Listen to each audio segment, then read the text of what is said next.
Hello, I'm Matt Orchard. and I'm Kevin Drewberg. And F.I.A.W.G ain't nothing to fuck with. In the We're house. in quite a lot of hip-hop conversation this week toward the end of the show. Yep. But at the start of the show, Rob Ford. Rob Ford, we bring you back up to date with him. We Yep. let you know what's going on with our Twitter actions and trying to get followers. Yep. Preview, it hasn't been working. We give you continual coverage of the MH370. What else do we do, Kevin? Oh, we look for it, but we can't find it. You've got some hot tips for us I've got a around hot tip, yep. train travelling and how to save some money there. Save some money, yep. I have a review on a DVD. I have a review on TV. There you go. So covering you from look both out for angles. those. Yep.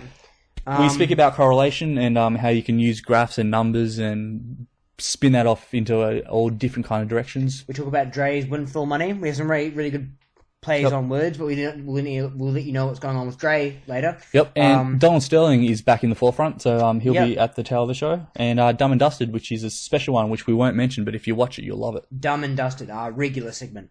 And Just enjoy the show. yeah, just get on with it. Go on.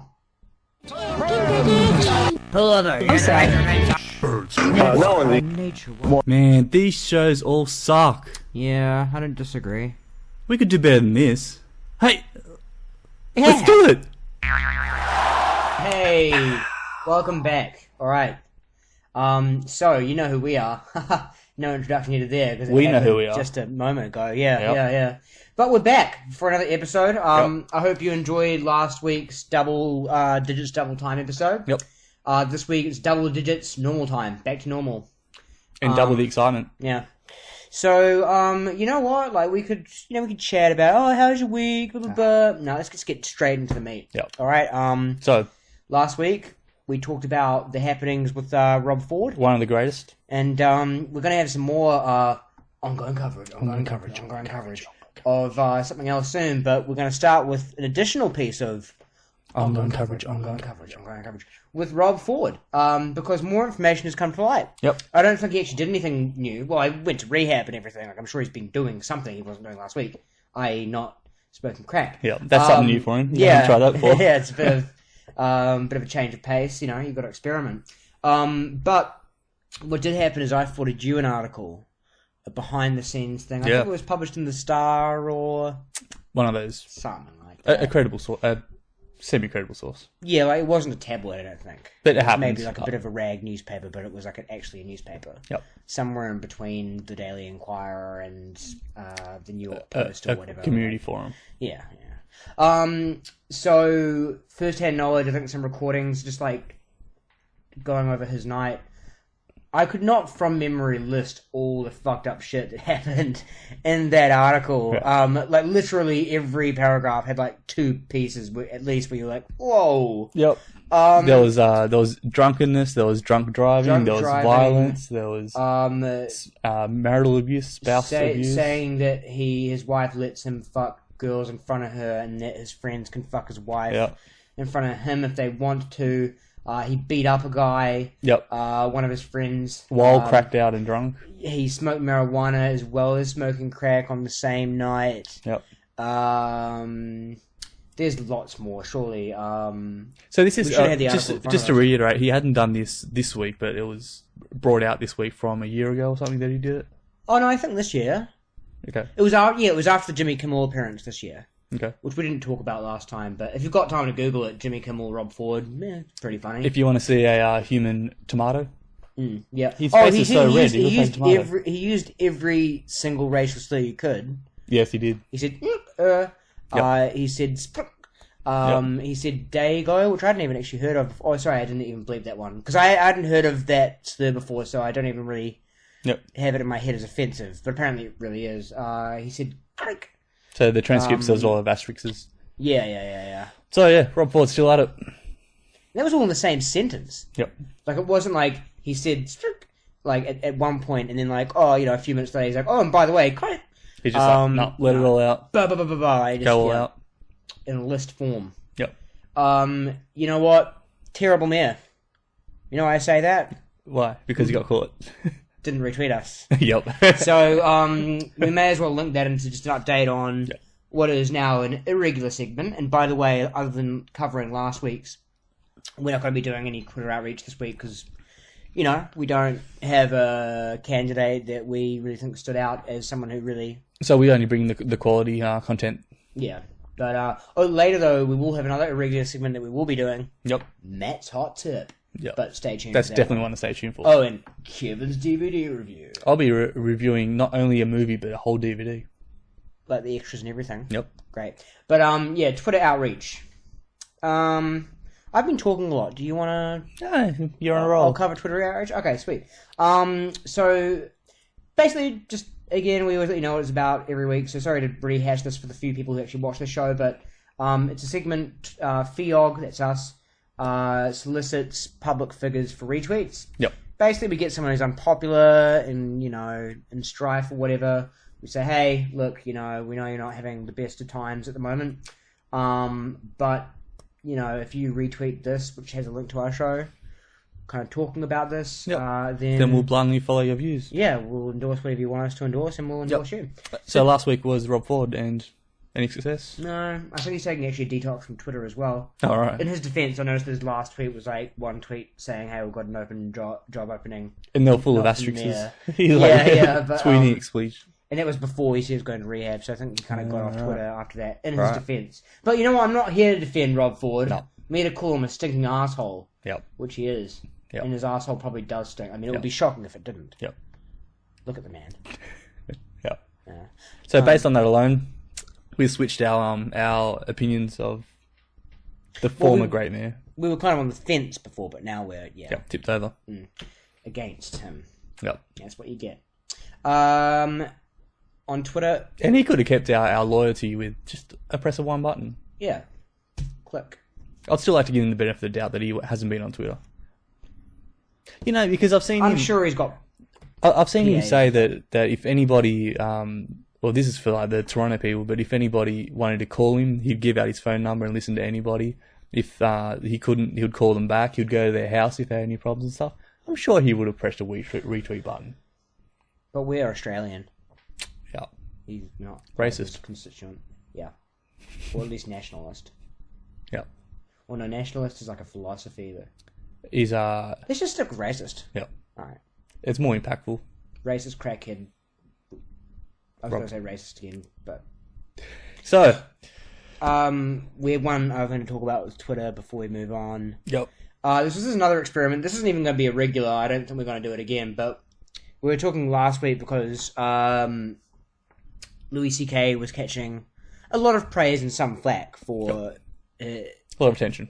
Yeah, for his tweets about public education and stuff. Yep. And I was talking to another friend like the day that was happening, and he was just pointing out like, if you get on Twitter and disagree with him, all of his followers go, fuck you, and pile on. And I was like, I wonder if that's true. Maybe we'd get attention that way. Yep. So, I also on Twitter this week, under the F.I.A.W.G account, just picked a recent tweet and found a reason to call Ricky Gervais a disgrace and say I really disagree with him. It was he was doing a hashtag ruined rap songs or way to ruin a rap song. Yeah.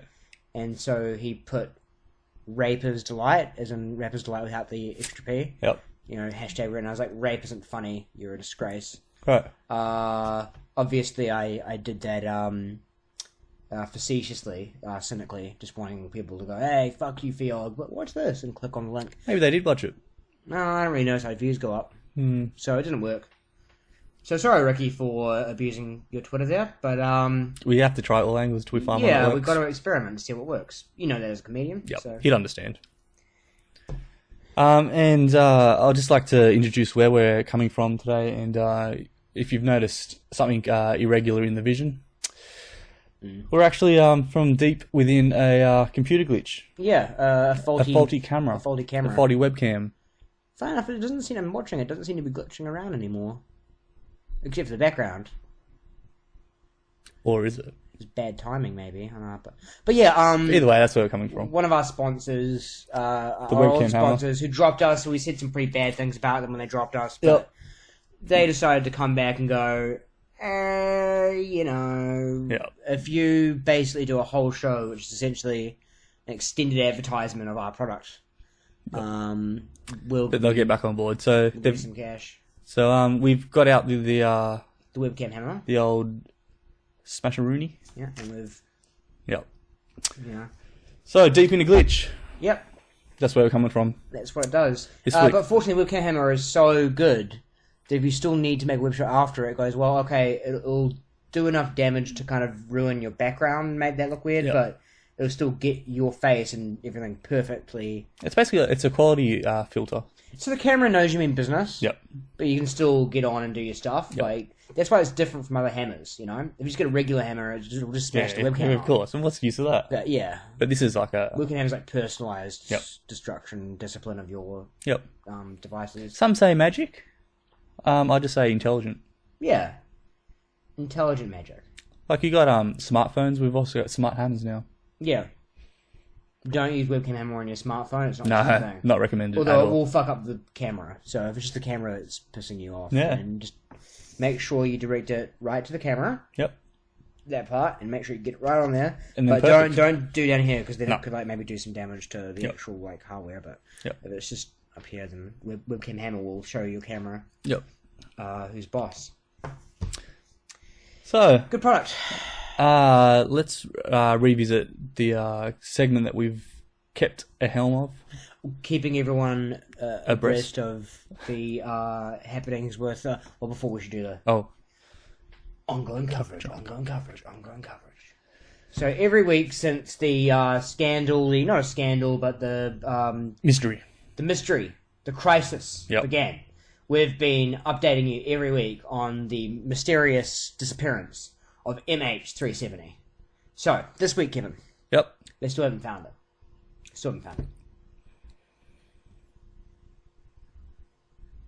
Okay, and you've got a hot tip for us this week. Yeah, okay, so this is another irregular segment. Some weeks we do it, some weeks we don't. But this week, I've got... we're doing it. Matt's hot tip. What's your hot tip?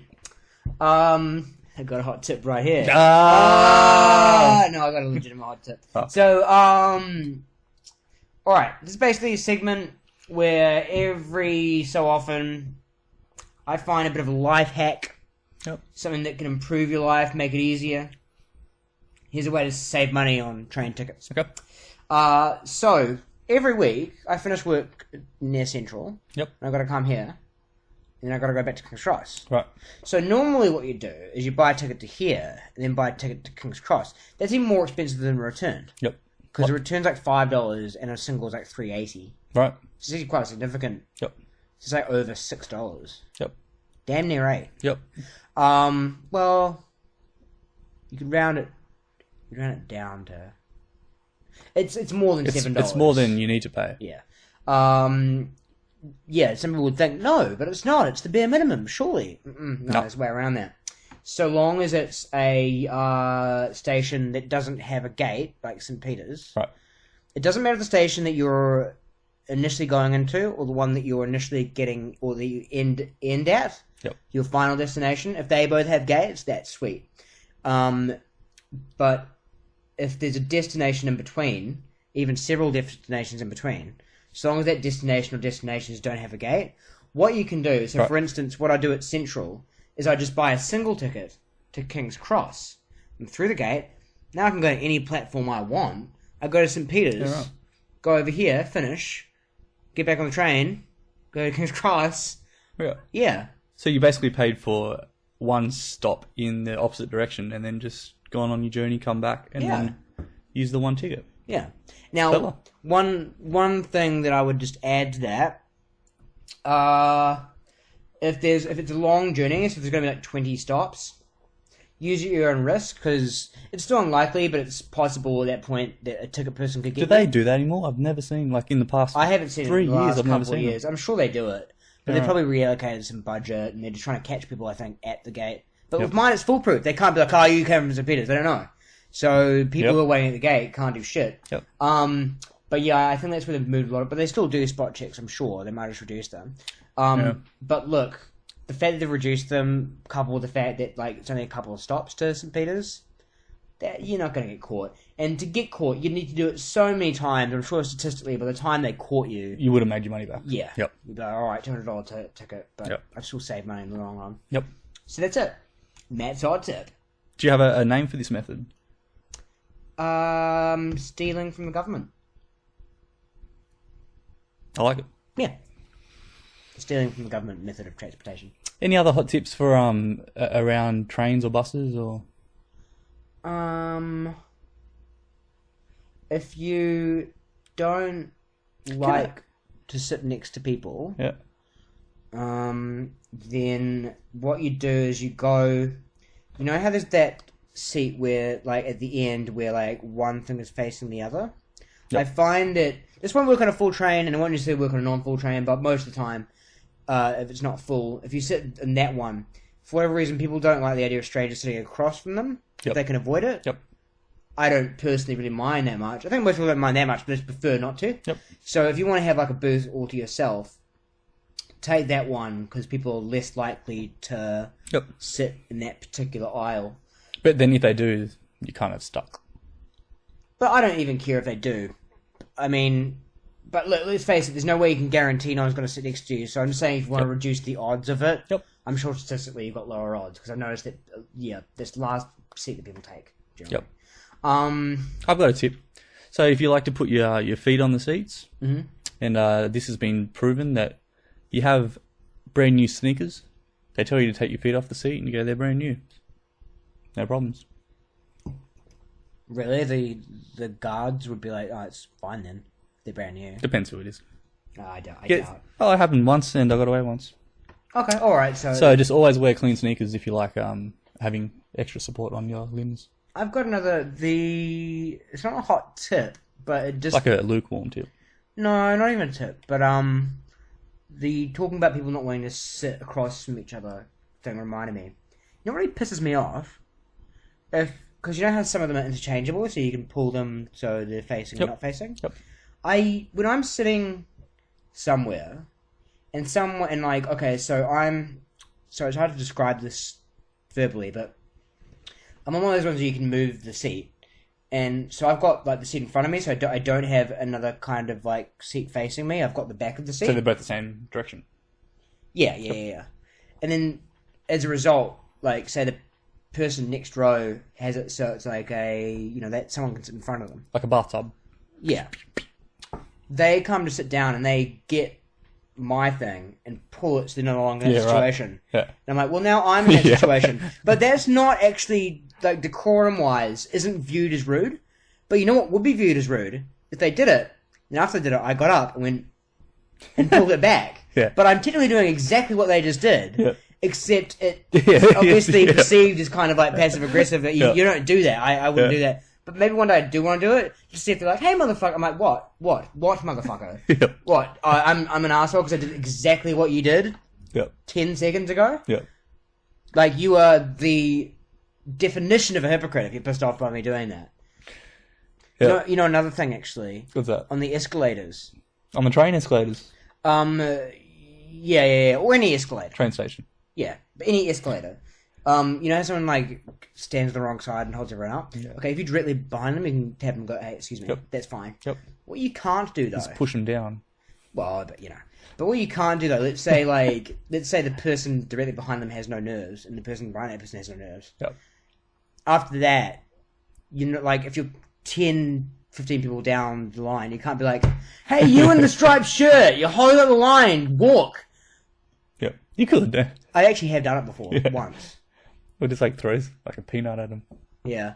I was like the hero of the station when I did that too, because everyone's like, man. Nice. But I was on a roll that day. Like, I wouldn't usually have the balls to do that. Yeah. God, one of my pet peeves, people standing on the wrong side of the platform, on the wrong side of the escalator. It can be a misunderstanding thing, but like, if you're overseas, then they stand, or some places overseas, they stand on the right, or you stand on the left. So sometimes people... Can't you notice that you're blocking the thing? That, like, I like to give people the everyone benefit on this of the doubt. side clearly doesn't understand how it works. Like, figure it out, man. Some people are jerks. Mm. And some of them are just clueless. They just get on there and they freak out because it's moving and their legs aren't moving. Mm. And those people, you push down the stairs. Can we move on to the correlation thing that we've been talking about previously off camera? Are we doing? No, let's switch those. Let's switch that around. Okay, cool. We've got a schedule here. I just want to make sure we didn't forget about a topic. But you just because I've got to be honest just before we do that. I'm kind of feeling What? I don't know.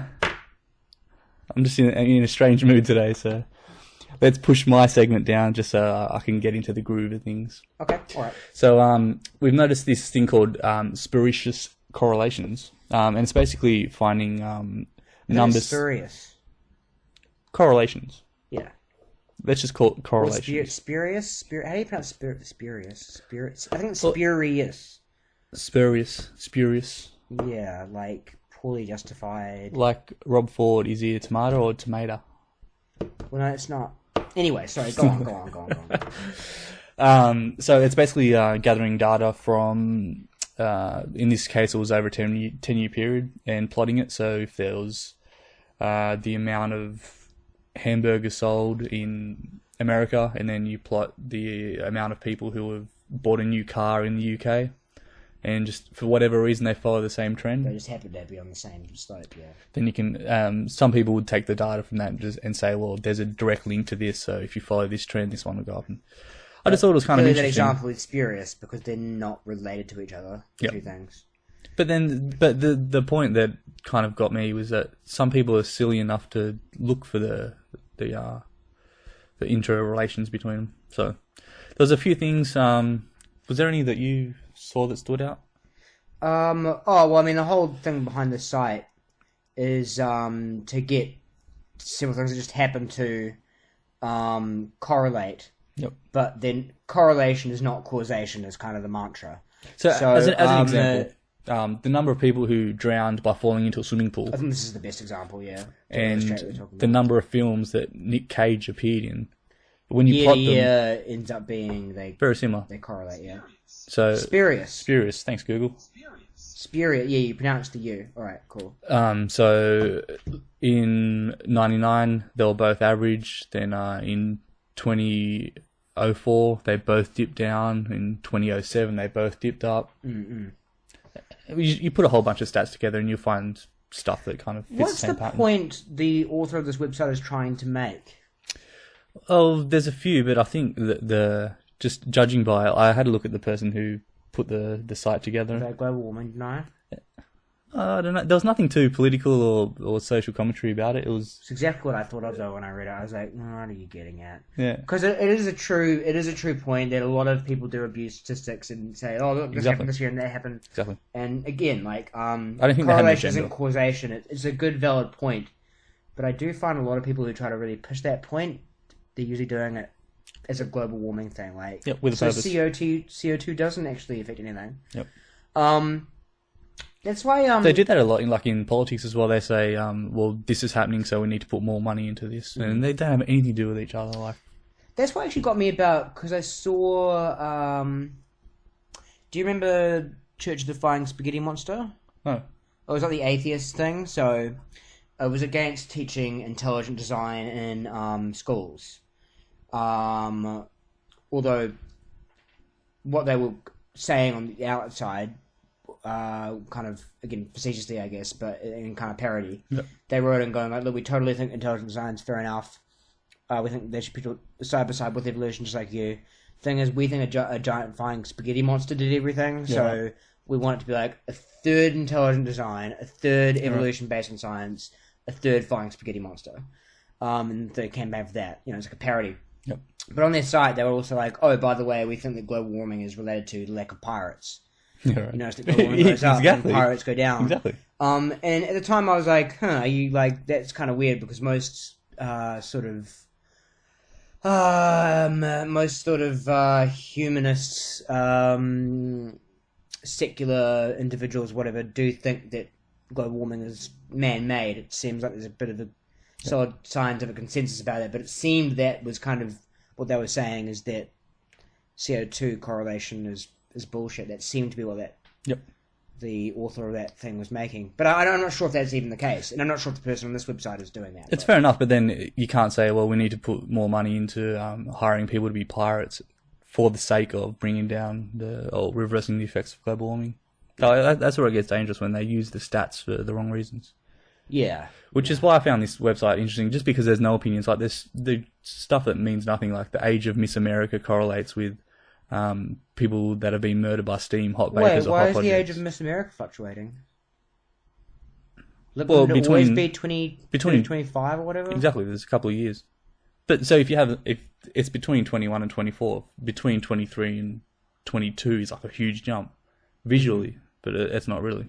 See, that actually seems... So what are they correlating that with? Murders by steam, hot vapors, and hot objects. So someone gets locked in a boiler. So it's a point of difference of... I'm not even sure if that does correlate properly, though, because the... Of course it does. Yeah, but it just seems like the scope, what they're measuring, is so much larger, if you understand what I mean. So an age is like double digits, and then like all the murders by hot vapors, etc., is like 7773438. How do they correlate those ones? What are they in relation to each other? So the deaths range from 2 a year to 8 a year, and the ages from 19 to 24. But there's... It's Oh yeah, okay. So 24 to 21, so that's 3 years down, and then there's a 7 to 3 is a difference of 4. Yeah, sorry. There's two scales. Yeah. Okay. All right. But, yeah. Okay. All right. So I get it. Yeah. You take out that what you want. So that was an interesting little piece of the internet I found. Yeah, it's illustrating a good point, but then again, I just wonder what they're getting at. Because, I mean, correlation is important as well in certain... It's someone, yeah. You know. I legitimately think the person who did the website is just someone with a lot of data and they had some time, so they put that together. For people who find it interesting like myself to stumble across. Yeah, okay. All right. Do you feel like you're on a roll now? Yep. All right, so my DVD review. So, we haven't talked about this before, but this number 23. Oh, the Jim Carrey clunker. Yeah. Clunker. Didn't do well. Did you see it? No, but it didn't do well. I don't know if it was any good. So, it's an interesting story. So, it came from a book. And Stephen King, right? Not so sure. But you can kind of see that that the story was made for more so to be read than interpreted into a movie. But it is a strong story. So basically what it is, Jim Carrey, who in this absolutely shows the complete scale of his acting ability. He plays essentially 3 characters, primarily 2 characters. So it's about this dude, and he finds this book. His wife gives him a book. So he starts to read it, and then he notices there's some similar occurrences that correlate between the book and his life. So stuff that he remembers that has happened come up in the book. So he starts to think, well, this dude's writing about me, like for some reason he knows like about my life story or whatever. So he keeps reading the book. He becomes obsessed with the book. In the book, it's all about the number 23, and then he starts to see the number 23 everywhere. So he starts getting paranoid. And that directly mirrors with the story, which is within the story, if that makes sense. So you got Jim Carrey just being like the house dad. He's got a son and a wife reading a book in his spare time, and then the other flip side of the story is like like a film noir kind of style. Right. So he plays like this wild guy, who you find out, and I'll raise this up. To say spoilers are coming, so if you want to mute, because I recommend you do watch the movie, and then when it comes back up the second time, you can unmute. So you find out in the end that he actually wrote the book that he's reading, and then he became an amnesic, so he lost his memory. Right, okay. So it's kind of like Memento or those kind of movies. I was going to mention Memento, yeah. Very similar. Memento is a great movie, actually. It is. It's actually very similar. So then the whole thing, he reads 23 chapters of the book, and then the 23rd chapter's missing. So he's like trying to find what happened to the 23rd chapter, which he finds that he wrote himself on the wall of a hotel room. And then there's a little twist at the end, which you can watch for that as well. So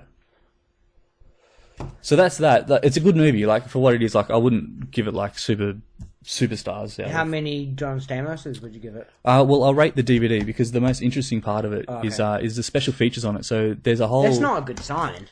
If the best thing about your DVD is not the main feature. No.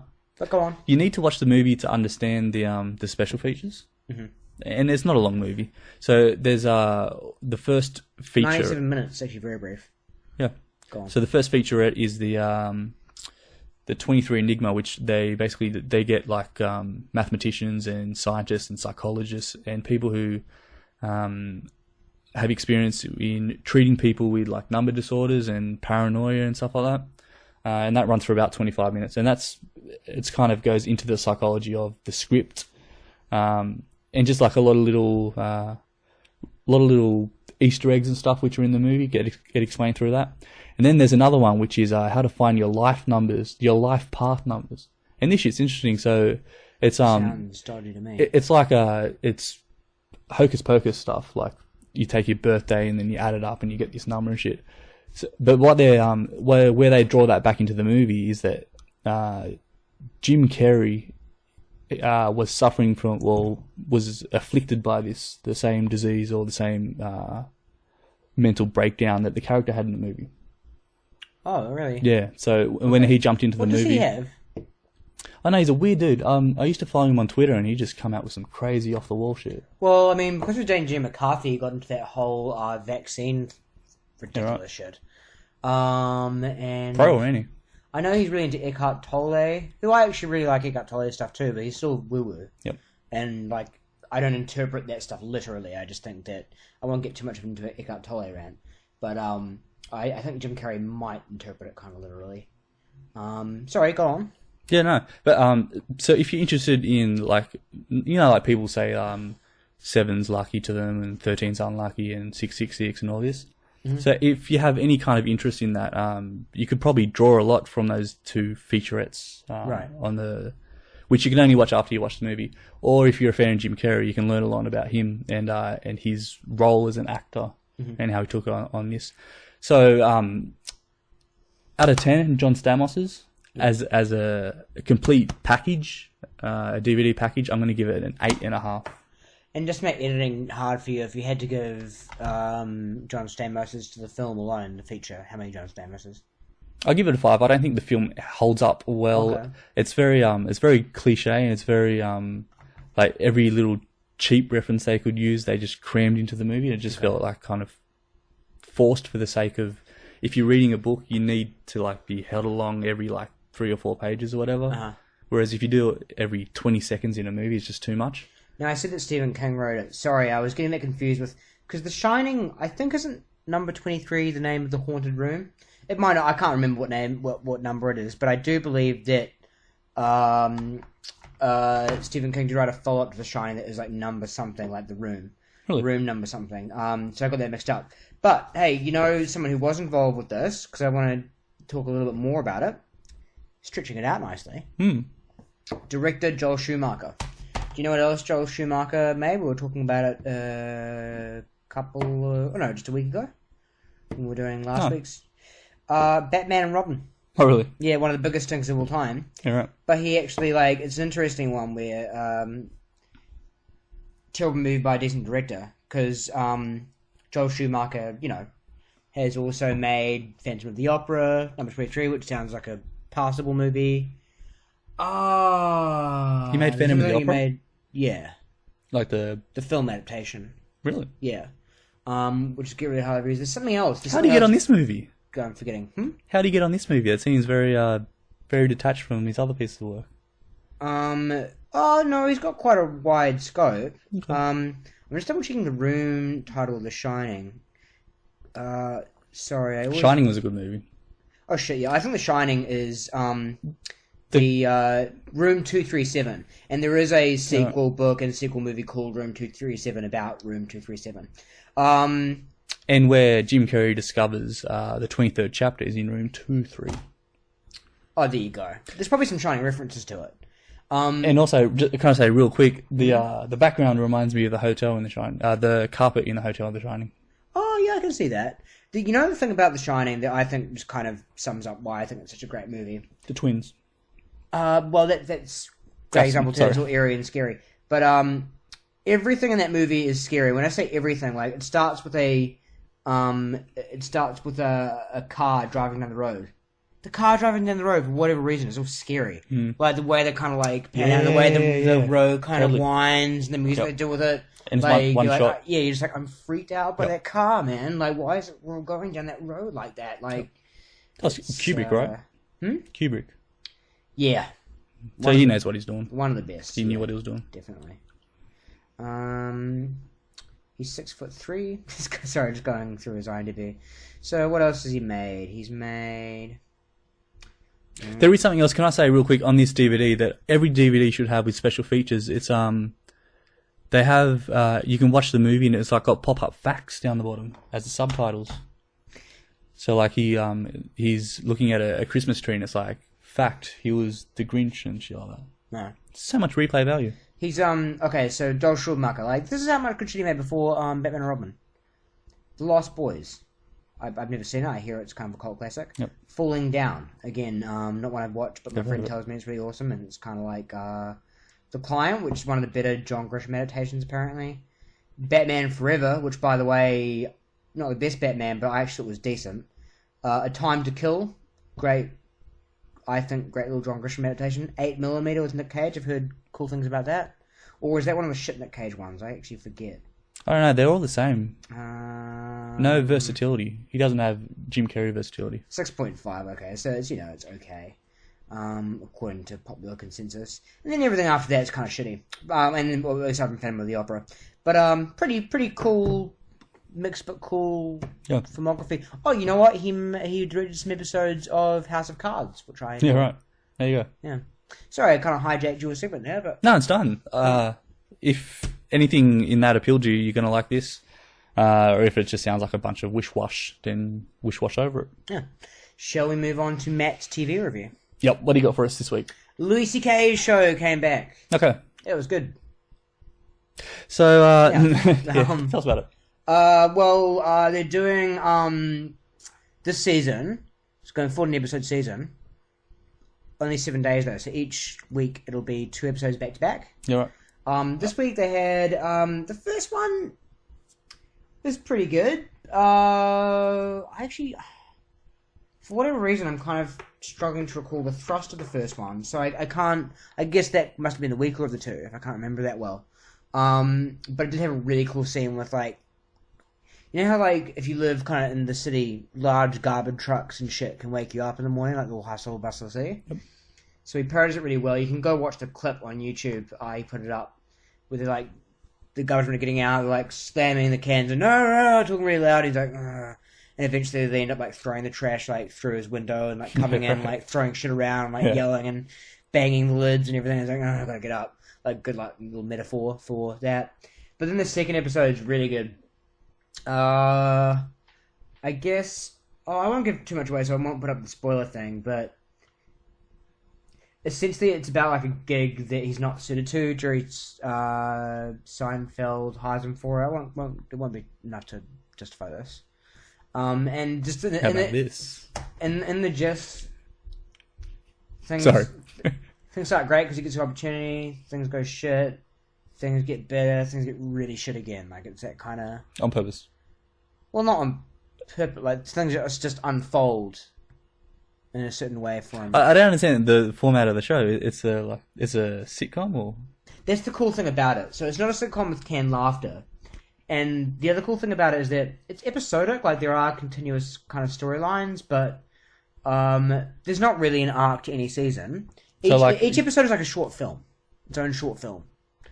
Okay. They can even have like kind of different sort of vibes to them. Right. Some are actually quite serious, some are very silly.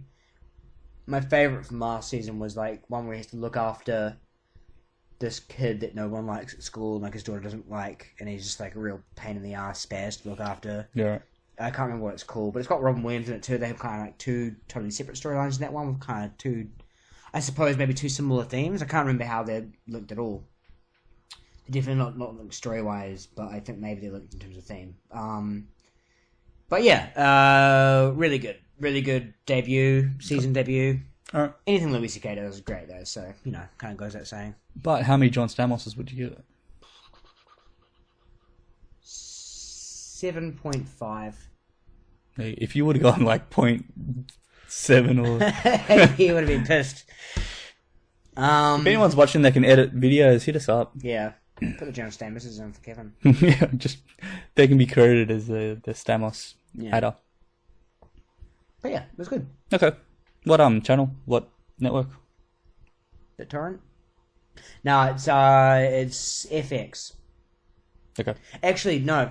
Sorry, I'm gonna keep it stretched out, but that's probably a good thing, isn't it? We probably need to pad a little bit. Yep. That's the really cool thing about it.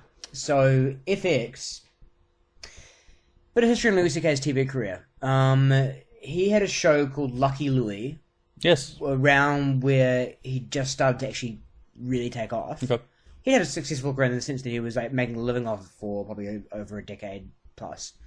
But he decided to really kind of make headways with one of the specials, and then so he got a deal with HBO to make a sitcom. And it was actually a canned laughter sitcom, which were already going out of fashion. But the difference is that like the sitcom would actually have foul language and rough topics and everything. Right. Kind of sounds cool in concept, it just didn't really pop. And he's always said that it was kind of committee to death, like work with too many people and do it different ways, and it just got fucked up. Yep. So what he did with FX, he got even more famous after that. And a lot of people wanted to give him TV deals or whatever. But his thing was like, I want complete creative control. I mean complete. Like, I don't even want you looking at the edit. Yep. I want to just give you the show and you put it on the air. Yep. And obviously a lot of networks like, well, you know, we've got certain money and commercial investments in this, so, you know, we're not sure about spending millions of dollars per episode on something like that. So what FX did is he's like, look, I'll give you the show, you see if you want to take it, just wire me, I think, $50,000 or maybe $100,000. I think less than $100,000, whatever it was, it's like relatively tiny for a TV show. You give me the money, it'll include production budget as well, my own fee for the thing. That'll cover everything. I'll give you the episode, let me know if you like it. He did it, they like it, and I think they increased the budget to like 120 or whatever. Yeah. But it's just what they do every single day, every single few weeks. Here's some money, make the episode. Here's some more money, make another episode. Yep. He casts it, he edits it, he directs it, he acts in it. It's everything. On a shoestring budget. What you call an auteur. Yep. If you do pronounce it like that, maybe I should get Google pronunciations to help me with that again. No, that's good. If somebody has if it's their concept, it's ridiculous for it to be bureaucratically changed for the reason of sabotaging it and making it into something that the original concept is not any longer like. Mm. Well, you know one thing though, the South Park guys talk about how good that can be, in a sense, because they get almost all creative freedom, but there's still libel and slander and everything. You know, they throw a lot of things right there, so they always have to send the script, or at least like whenever there's something like a little bit, they're saying something about someone, they need to call legal. Right. And legal go, well, you can't do that, you can't do that, you can't. And they say that often their funniest shit comes from kind of like going back and forth legal and kind of figuring out exactly what you can say.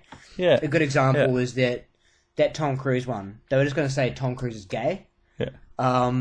And or Tom Cruise is like stuck in the closet, and they're like, you can't say Tom Cruise is gay. You can't say he's in the closet. And they're like, okay. What if he was actually literally in a closet? Yeah, right. And like, you know, people just saying he needs to come out, and they're like, oh, that's fine. You can do that. Like, so yeah. No, there's definitely the comedy I find funny is where it throws everything off balance. Yeah.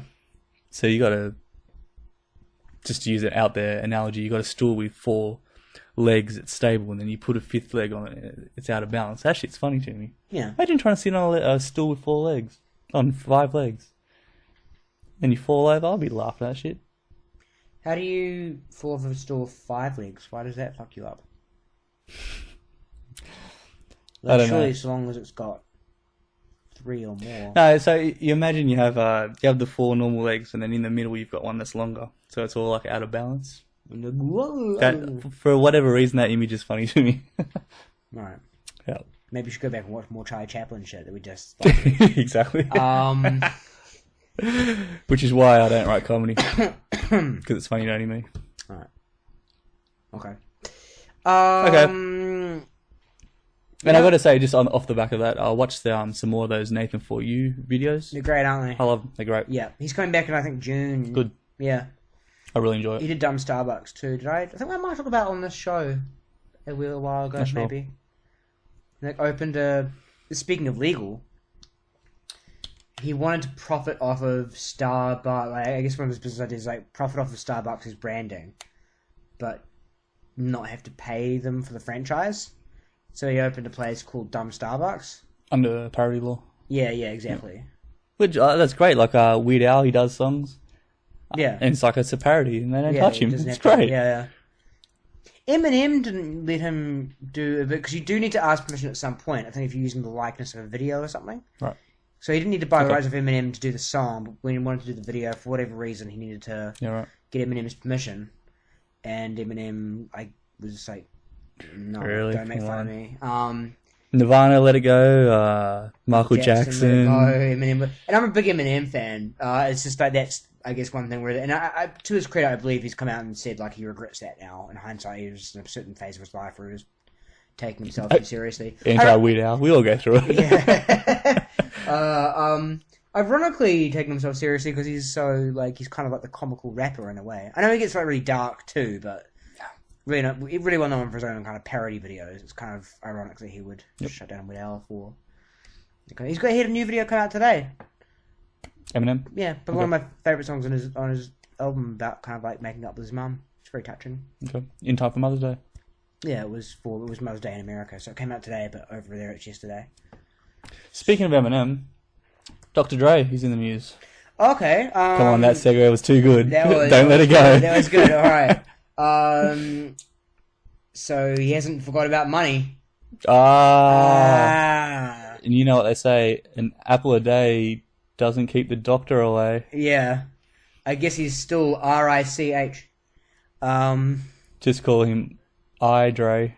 Yeah, just, he, straight out of money banks. Fuck the people who aren't really rich. He's a genius. Fuck the bankers. That's his new song. Well, no, thank you, bankers, for banking all my money for me. Elaborate on this. Sorry? Elaborate on this, the facts. Are we not going to be making any more play on words? We'll do more at the end. Alright. Something to look forward to. Oh, great. Best part of the show. So, Dre... Dr. Dre was behind the Beats by Dre and Beats Audio or whatever. Made his own headphones, his own personalised headphones. By himself with like soldering irons and shit. And the great thing about them is not only they're great headphones, but you buy them and you know, like, I've got Dre headphones. It's like a Gucci bag. Yeah, you don't anymore though because Sony bought them? Who bought them? Those guys. Apple. Yes. Apple bought them. For like, was it 2.5? No, 3.2. $3.2 billion. Yep. And that makes him the first billionaire in hip-hop. In fact, I think he's got more than double the amount that Jay-Z has. Yep. And I think, just to really put the scope of the deal in perspective, I think like before this went down, they were like neck and neck. Like Jay-Z was slightly richer. Yep. Probably not richer because Dre's got producing rights like Snoop Dogg, his own stuff, Eminem. Like I don't imagine that anything Jay-Z does could really amount to that. Although, does Jay-Z get producing credits or money from Kanye shit? He'd make money off of every Kanye sale, I think. I'm not sure.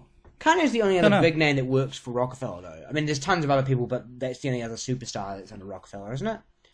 Is Rihanna under Rockefeller? No, not anymore. But I think they got their street team, like Memphis Bleak and like these the old school rappers that you don't hear about, just to keep their cred up. But then they got their chart people as well. Yeah, but they wouldn't make a lot of money out of the old school rappers. No.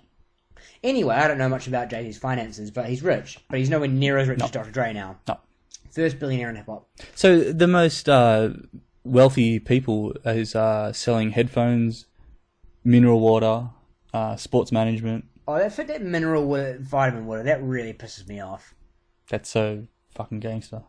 Because I'm stupid enough that it actually is gangster, making money like that. I thought it was actually, like, I remember I bought it once, because I wanted to kick in the morning, and, like, I'm so dumb.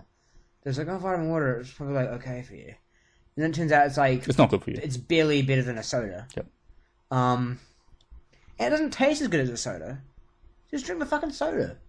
50 Cent, does he own shares in Vitamin Water anymore, or does he just sell it all? I think he still does. Yeah, okay. It's too lucrative to give up. He's in the fucking water game now. Not like the PCP water, like actual water. Do you think Detox will ever come out? No. It's like super embarrassing now because he literally had like a couple of singles for it and everything. You go like, this is it, it's coming, and they're like, it's still not coming. How long's it been? 15 years, the article you linked me to said. Really? I saw a It makes me feel old because I was around when 2001 came out. Actually, I saw. I mean, like 15 isn't old. Like I'm much older than I'm 10 years older than 15. But like I can remember actually kind of being in school. I've got like vivid memories from when it came out. It makes me feel kind of old. It's 15 years old now. Yep. Yeah, there was another article which exactly on that point. It was stuff that wasn't around before 2001 came out. Yeah, like that was great. I read that same article. It was like in that time that one of my favorites. In that time, Kanye West, who is a infamous perfectionist, has produced 7 studio albums. Yeah, right. You know, or like the trade centers ran into, fell down, rebuilt. There was a rapper a kid rapper who was born, started a rap career, and got on the charts. Like, yeah, all those things. That was a really funny article. Kind of like putting it all. I think there was no iPods. It was like just these crazy shit. So iPods were invented, then shrunk to the size that you put them in your pocket, then like into a phone and everything like that. Yeah, loads has happened in 15 years. I was watching this like, how does he justify it when he's asked in interviews? Does he go, "Oh, you know it's coming," or does he go like, "I'm sorry, look, just what?" How does he justify? I think he justifies it with the lyrics of Chin Check, where he says, "I got a mansion and 6 cars that I paid for, so suck my dick." It doesn't even rhyme. It rhymes with like I do it because I want to. That doesn't rhyme. Sorry, never mind. But it's still a good line. But the point of that is that he the point of the verse was that he doesn't make music because he has to. He does it because he wants to, and he doesn't want to do it. He's got a mansion and 6 cars. The thing is, though, he must care somewhat about what people think of it. I think it's more to be like an enigma and just be like pull up his back catalogue and. I'll say one thing to be fair, he has still been producing, like he produced Kendrick Lamar and all that, so you can't say he's done nothing. He just hasn't put out his own album. Yep. But one other thing on that, and then we better wrap up because we've gone from needing to pad to actually needing to kind of fit a couple of things in. What she said.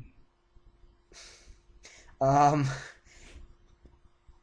now you ruined my train of thought. What was I going to say about Dr. Dre and... Oh, yeah, the thing is, he can't win now. Because even if it was, like, as good as 2001, people will be like, well, he made 2001 in, like, 8 years. You're right. Like, it would need to be better than The Chronic, which isn't going to happen. I mean, when's the last time an artist made something that was good as their peak 20 years ago? Yep. More than 20 years ago. It's not going to be as good as The Chronic. Do you know Rakim, the old school, like Eric B. and Rakim? The R, the A to the K, yeah. So he was signed with Aftermath, which is Dre's label. And before, I don't even think they released an album, but they had creative differences because he wanted to write his story and put it on wax. But Dr. Dre was saying, well, this is the formula you need to follow. You need to have a song about being in the club. You need to have a song about violence, a song about girls. So Dr. Dre's got this formula, and as a man, I don't think he can step into the artist's shoes and do that anymore. Which is why he's got songs, and the songs that he leaked from the Detox or whatever, there were songs, but they weren't Dre. And I think Dre's he's on a level where it's like it's not even about the music. They're very kind of trying to be in what is currently popular. So how many people describe, it's too pop. Do you like it or not? Like, do you like what is pop? Isn't a sound, but you know what I mean. Like we're just trying to follow the trend. Oh, it is.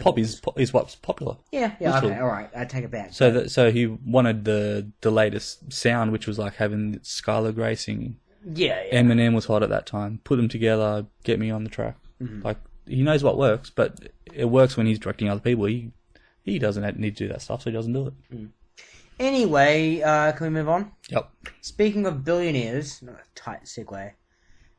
We've got some more ongoing coverage.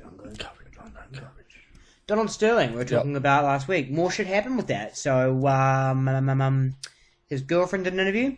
Yep. She's a silly rabbit, apparently. Yep. I think we talked about it last time, actually. That had already happened, maybe. But he did an interview today with Anderson Cooper. Who? Anderson Cooper. Oh, I said Alice Cooper. What the fuck's going on? That would be a good play, though. Get the guillotine out. People would be like, whoa, hey, alright, he's kind of cool. He ain't got Alice Cooper. Maybe we should give him a second chance. But he basically said, I'm sorry. Oh, yeah, I saw that. Yeah. I haven't seen it yet. I'm watching it right now. He just died. Yeah. That's terrible. I didn't mean to say that. Okay, so he's sorry. He admits he said it, but he was tricked into saying it, or he was baited into saying it. I don't think he said he was tricked into it. I think he just said I made a mistake. I'm not racist, despite saying that I don't want my girlfriend being associated with black people. No, I think what he was saying was he hates situations and ideas, but he doesn't hate people. Take out of that what you want. And he said, if anyone's offended for that, then I'm sorry. And you heard he had prostate cancer, you're telling me? Yeah. So he's a bitter old man on his deathbed. And he's just saying some bitter old man shit. And now that, so they've forced him out, they've given him a lifetime ban. And his wife wants to take ownership of the Clippers. And now LeBron's gone, none of the Sterling should have shit. What? Come Dre on. should buy it, man. Yeah. Put that Apple He's not money the down. only one out of all the people mentioned, except for Oprah, who I don't think was ever serious about it. And Malcolm in the Middle. No, because you actually need $1 billion plus to be able to kind of afford it. Yep. So Dre is like the only kind of celebrity, kind of black celebrity that who could feasibly do it by himself. He doesn't need a bunch of friends to go in for him. He can just buy it. So I think Dre should buy it. Yeah, then Clippers go up against the Nets, and it's like Dre versus Jay-Z. Fuck Jay-Z. Sell tickets there. Oh, that Ether. Yeah. That's a song. Yeah. It's a tangent. He just kind of calls him gay for 5 minutes, though. I think it's kind of overrated. I actually think the best... No, the idea of why it's a great song is because there was no fucks given. And he has a studio album, and he just the first thing you hear is fuck Jay-Z, and then he just goes hard. Is it the first People weren't doing one? that. Isn't it the second track? No, the first line of that track. Oh, yeah. It's what's this about? Oh, I know what it's about now. Yeah. And when he did that, people throwing in subliminal disses and mixtape shit, and then he just went, play this track. Well, I think the explicit one was Takeover, which, by the way, okay, Ether's harsher, but I think Takeover's the better track that was put out during that whole thing. The beat and everything, the Jim Morrison. Yeah. That's more of that sounds like just I'm a kick-ass kind of song. Did that had Jim Morrison sample? Yeah. Which Oh part? yeah. I'm not doing it very well, but that's I don't know exactly what song it was. Maybe I'm thinking of a different track. Kanye does usual stuff, just kind of got a few bits together, and anyway, that's about all. We kind of went to Donald Sterling and went back to Dre. But that's all I have to say about Donald Sterling. Because we didn't forget about Dre. No, we were still Dre. So let's round off this episode with some express yourself by buying the Clippers. Sorry. That was the worst pun yet, or the worst play yet. But yeah, let's go to our weekly segment. Yeah, I got nothing. Which is, it's old, it's stupid, it's no longer relevant, it's dumb and dusted.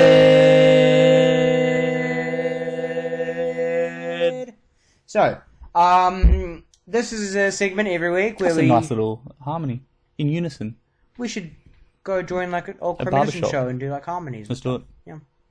If you want to hear us sing some barbershop classics for an hour, hit us up on Twitter and suggest it. Bo, bo, bo, bo, bo. Baby on board. All right, let's stop before we start. So this week, quartets. We should do that next week. Duet. Let's have another. Anyway. Dumb and dusted. So this is where we get something that's old, stupid, no longer relevant that we don't miss. Yep. We kind of diss it for a while. Yep. So this week we're doing Pocket watches. pocket watches. Useless. So first of all, they're expensive. So if you lose them, which it's easy, they're not attached to anything. Yep. Well, sometimes they're attached to the inside of your pocket. I think the first ones, they had a chain. Yeah. So it was originally made for crest pockets. People don't have fucking crest pockets. They have two pockets here, like dudes, and one has your wallet and your coins. The other one has your phone. You don't want your pocket watch scratching that shit up. Yeah, and it's taking up too much room. Yep, it's heavy. It's heavy. It's useless. What's the time? Oh, hang on. I have to open this now. Ooh. And it's analog, so now I have to read the time as well. Yep. It wasn't even digital. And manually put batteries in. There's no USB dock or anything. Here's how fucking redundant and dumb and dusted that pocket watch is. Yep. currently, wristwatches don't serve much of a purpose. So, there's something that's around right now that's really redundant, that's less redundant than the pocket watch. Yep. Anyone who has a pocket watch now is a douchebag. Yep. Hipsters. Yep. And especially because they have pocket watches. Like, use your phone. The only thing that I can think of that actually sported it well was that white rabbit in Alice in Wonderland. Yeah, but there was no time. He didn't have a phone. And he was a rabbit. But who else? Exactly. Yeah. So unless you're an old school rabbit, fucking knock that shit off. Yeah. Get a smartphone. Or even just step your game up to like a wristwatch, whether it's analog or digital or whatever. Yeah. Because your technology of a pocket watch, dumb and dusted. Dumb and dusted. Get it. Yeah. Just don't do it anymore. No. Fuck it right off. You know what is cool? What? Flav's big clock that he wears around his neck. Ah. I want to see more people doing that. That will never be dumb and dusted. Because it's like, it's redundant, but at least it looks cool. Pocket watch doesn't really look cool. Exactly. Alright. Okay, well, that was Dumb and Dusted. That was the show, and we'll see you next week.